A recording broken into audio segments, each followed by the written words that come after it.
ওই দাদা কি সুন্দর মেয়েটা টুকটুকে চালিয়ে আসছে। সব চড়ে কি তোর কথা বলছি, কোথায় যাবি? ও যেখানে নিয়ে যাবে সেই কিনে যাবো। তোরা চত। ও টুকটুকি দাঁড়াও গো দাঁড়াও, আমরা যাবো। এই আমি দাঁড়াইতে বললো আর তোর সামনে এসে বসে পড়লি যে পেছনে বসকা। এসব দাম কেনে? আগে আমি সামনে এসে বসছি, সামনে থাকবো। তোর সামনে বসে বের করছি ওটাকে।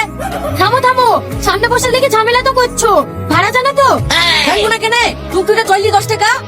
তাহলে অন্য টুকটুকিতে যাও। আমার টুকটুকির সামনে বসলে 100 টাকা আর পিছনে বসলে 20 টাকা। এত ভাড়া কেনে? সামনে বসলে 20 টাকা লিবা। তাহলে সামনে বসে তো শখ কেনে? টাকা নাই তো পিছনে কি বসো গা? কে বলে আমার কাছে টাকা নাই? 100 টাকা দিয়েছি, তাও আমি সামনেই বসবো। তুই বসতে পারবে না, পারবো না। দরকার আমি 200 টাকা দেবো, তো আমি সামনেই বসবো। কোথায় বসবি?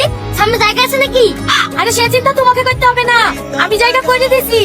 এই তুমি এদিকে আসো।